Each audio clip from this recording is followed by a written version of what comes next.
Warning: this video contains graphic content. Some content may not be suitable for viewers.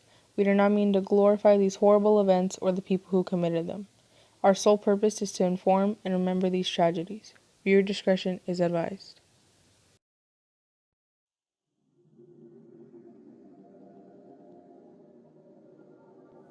Mohamed Dali Carvalho dos Santos was born in 1988 in Goiania, Brazil. His mother moved to London, England when he was very young. Although he was outgoing, his behavior was also described as erratic. A lot went wrong in school and he started to use drugs as a child. Over time, Carvalho's addictions increased. He abused alcohol and tried stronger drugs. He would use cocaine daily. One of his strangest addictions was to inhale cooking gas. He eventually started selling drugs himself, which made him good profits. Carvalho ended up moving to London with his mother. There he continued his studies. He met Cara Marie Burke, a beautiful blonde girl, English, 17, and she had traveled to Brazil on several occasions.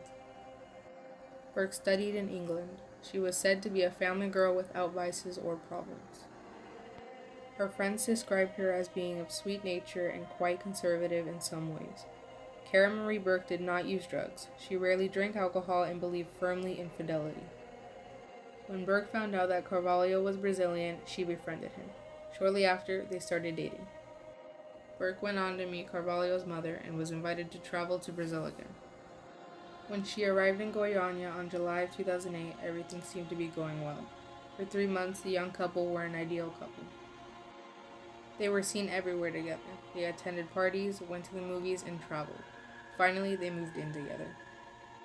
Burke told everyone that she was happy with him. Close friends called them a perfect match. The happiness did not last. Burke discovered Carvalho's addiction as well as his way of making a living. She was not willing to tolerate it. Burke had threatened to tell his parents that he was a drug dealer and an addict. She also told them that she planned to report it to the police.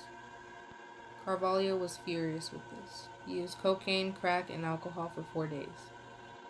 He played music at a high volume so that no one would hear what was going to happen.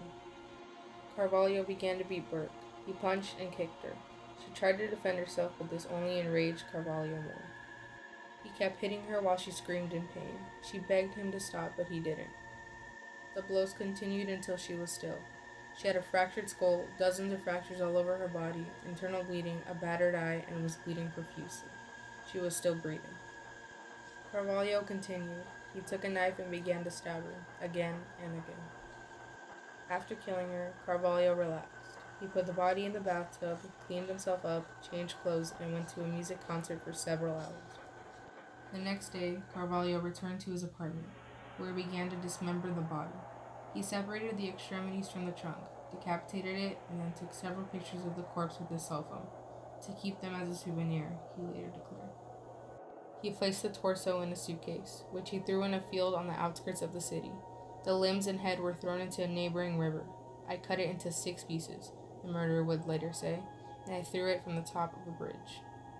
After doing so, Carvalho sent his brother a text message that read, "The bitch is in the suitcase," along with an icon of a smiley face. The young murderer also boasted about his crime with his drug-dealing friends. The disappearance of Burke caused commotion in England. Her family was unable to contact her.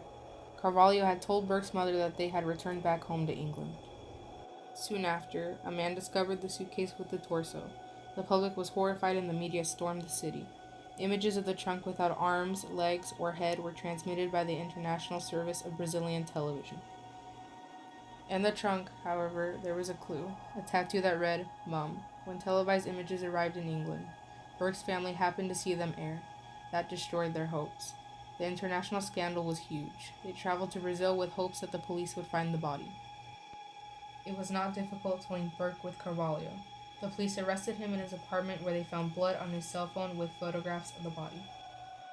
Upon discovery, he tried to bribe an agent with money, but it did not work due to the presence of other police officers, who were also recording the arrest. Carvalho offered $45,000 to the agent. The agent replied, "The best reward we can get is to see a psychopath like you behind bars." Police interrogated him in his style. They locked him in a cell, beat him, and tortured him. The young man confessed everything. He told the officers about the murder and then told them where he had thrown the rest of the body. The search lasted more than 10 days. All of the body parts were located. Shortly after Carvalho's incarceration, he began a relationship with Helen de Matos Victor, a 19-year-old girl who was fascinated by the personality of the murderer. She had a son with Carvalho. She was interviewed and asked about her murderous boyfriend, and she declared that she did not care. His lawyers tried to obtain a sentence of 15 years, which would allow him to spend more time with his newborn son. However, he was sentenced to 21 years in prison.